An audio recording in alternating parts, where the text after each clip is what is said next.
Imani ya Kirastafariani ndo waanzilishi wa hizi locks au zilikuwepo kabla hata ya Rastafarian movement? Hello, this is Wema, Sister Locks Expert. Leo naomba tuzungumzie kiundani. Je, kuna uhusiano wa kiimani kwa mtu ambaye ana locks? Je, anaamini katika imani gani mtu ambaye ana locks?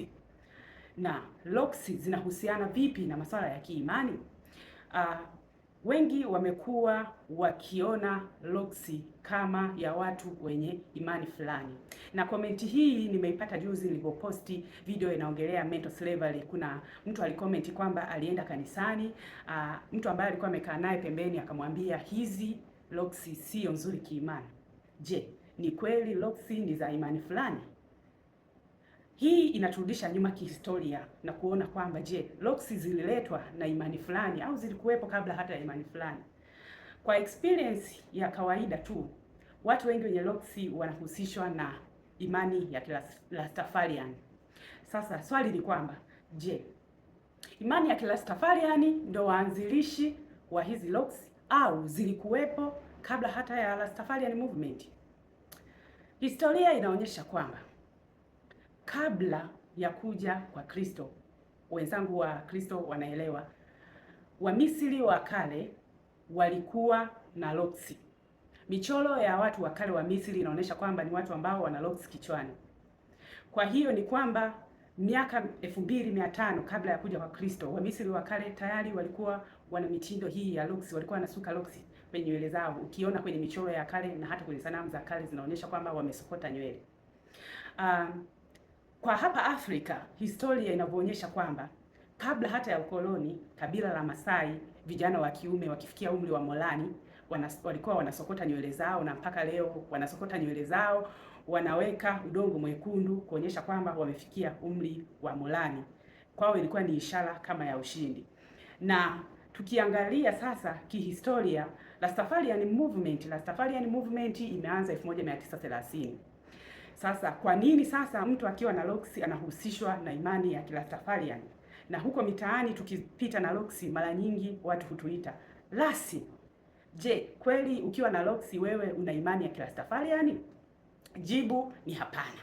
Hapana, kwa sababu Rastafarian movement imeanza locks ikiwa tayari ipo miaka na miaka.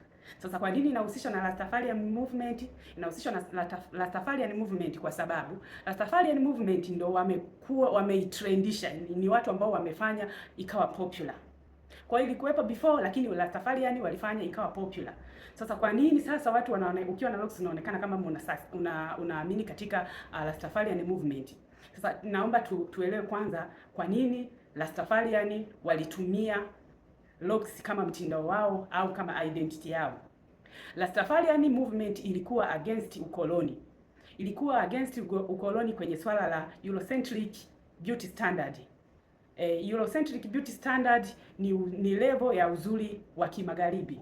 Walikuwa wanamtaka mtu ambaye ili mtu aonekane na nywele nzuri, zinatakiwa ziwe straight kama za wazungu, zimenyoka. Sasa watu wakaanza kuchange kutoka kwenye uhalisia wao wa Afrika, wakaanza kuweka madawa ili angalau wakizi viwango vya uzuri vya kimagharibi. Na Rastafarian movement wao walikuwa against na hiyo tabia ya kutaka kutoka kwenye asili yetu kuonekana kama watu wengine ili tuweze kukizi viwango vya uzuri. Rastafarian movement walikuwa wako against ni Eurocentric beauty standard. Walitaka watu waweze kuwa kwenye asili yao kwa kutunza nywele zao, na ndio maana wao identity yao ilikuwa ni hivyo, ikiwa na lengo la kupinga ukoloni, ikiwa na lengo la kupinga Eurocentric beauty. Tukija hata kwenye masuala ya kidini, kwa nini Rastafarian pia walitumia hii locks, mtindo wa locks kama identity yao? Walikuwa wanaamini kwamba kutoka Agano la Kale, kitabu cha Hesabu chapter 6 hapo verse 5 inaongelea kwamba Mungu aliwaagiza wana wa Israeli kwamba kama mtu atataka kujiweka wakifu kwa Mungu au kuweka naziri kwa Mungu, basi hapaswa kunyoa nywele zake. Kwa hiyo hata tukihusisha masuala ya Samson, na yeye alikuwa ameweka wakifu kwa Mungu kwamba hataki kunyoa nywele zake. Kwa hiyo kutunza nywele, hata ukishaweka locks, manake wewe hupaswi kunyoa, hujanyoa nywele sasa. Kwa hiyo hii sio tu ya Rastafarian. Ukienda hata kanisani mtu akakwambia kwamba wewe unaonekana hizi nywele zinaonekana wewe sio nzuri kiimani. Swali ni kwamba imani ipi ambayo unaiongelea? Kama ni Rastafarian movement waliikuta locks. Na katika Biblia pia chapter 6 ya Hesabu inaongelea, chapter 6 verse 5 inaongelea kwamba kutunza nywele bila kuzinyoa kwa mtu ambaye anataka kuweka wakfu. Kwa hiyo imani ipi inayoongelewa sasa hapa? Kwa nini tunahusisha sasa mtindo wa nywele na masuala ya kiimani?